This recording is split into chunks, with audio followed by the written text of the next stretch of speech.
Hi hello welcome back to my YouTube channel. So ಎಲ್ರಿಗೂ ನಮಸ್ಕಾರ ರೀ. ಇವಾಗ ನಾನು ಸಂಜೆ ವ್ಲಾಗ್ನ ಸ್ಟಾರ್ಟ್ ಮಾಡ್ಲತ್ತೀನಿ ನೋಡಿರಿ.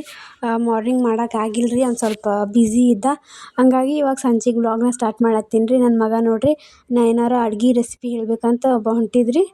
ನನ್ನ ಮಗ ನನಗಿಂತ ಮೊದಲೇ ಅಡ್ಗೆ ರೆಸಿಪಿ ಹೇಳತ್ತೀನಿ, ಮಮ್ಮಿ ವಿಡಿಯೋ ಮಾಡು ಅಂತ ಅಡ್ಗೆ ಮಾಡ್ಲತ್ತಾನ ರೀ. ಹಂಗಾಗಿ ಒಂದೊಂದು ವಿಡಿಯೋನ ಹಾಕಿದ್ದು ನೋಡಿರಿ. ಈ ಥರ ನಿಮ್ಮ ಮನೆಗೂ ಕಿತಾಪತಿ ಮಕ್ಕಳಿದ್ರೆ ಕಮೆಂಟ್ ಮಾಡಿರಿ.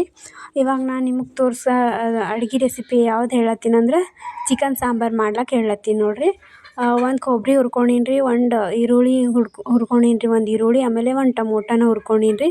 ಹುರ್ಕೊಂಡು ಇವಾಗ ಮಿಕ್ಸಿ ಜಾರಿಗೆ ಹಾಕಿ ನೋಡಿರಿ. ಆಮೇಲೆ ಒಂದು ಚಕ್ಕಿ, ಒಂದು ಪಲಾವ್ ಎಲೆ, ಆಮೇಲೆ ಒಂದು 5-6 ಲವಂಗನ ಆ್ಯಡ್ ಮಾಡ್ಕೊಂಡೀನಿ ನೋಡಿರಿ.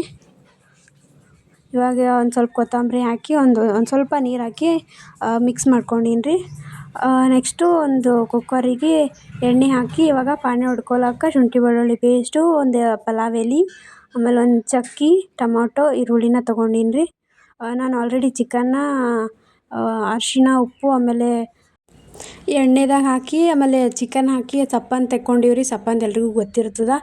ನನ್ನ ಮಗನ ಸಲಿಂದ ಸಪ್ಪನ ತೆಕ್ಕೊಂಡೀನಿ ರೀ. ಇವಾಗ ನಾನು ಇದಕ್ಕೆ ಖಾರ, ಆಮೇಲೆ 2 ಚಮಚ ಖಾರ ಹಾಕ್ಕೊಂಡೀನಿ ನೋಡಿರಿ. ಎಷ್ಟು ಬೇಕು ಅಷ್ಟು ಖಾರ ಹಾಕೋರಿ.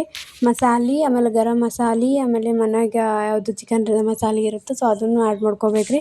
ಅರಿಶಿಣ, ಒಂದು ಸ್ವಲ್ಪ ಉಪ್ಪು ಹಾಕ್ಕೊಂಡು ಫ್ರೈ ಮಾಡ್ಕೊತೀನಿ ರೀ. ಇದ್ರಾಗ ಇವಾಗ ನೀರು ಹಾಕಿ ಒಂದು ಸ್ವಲ್ಪ ಇದು ಮಸಾಲೆ ಹಾಕೋರಿ. ಫಸ್ಟ್ ಮಸಾಲೆ ಹಾಕಿ ಆಮೇಲೆ ಒಂದು ಸ್ವಲ್ಪ ನೀರು ಹಾಕಿ ಕುದಿಸಿ ನೆಕ್ಸ್ಟು ಚಿಕನ್ ಹಾಕ್ತೀನಿ ನೋಡಿರಿ. ನಾನು ಒಂದು ವಿಸಿಲ್ ಹೊಡ್ಸ್ಕೊಂಡ್ರೆ ಆಯ್ತು ನೋಡಿರಿ, ಚಿಕನ್ ಸಾಂಬಾರು ರೆಡಿ ಆಗುತ್ತೆ. Thank you for watching.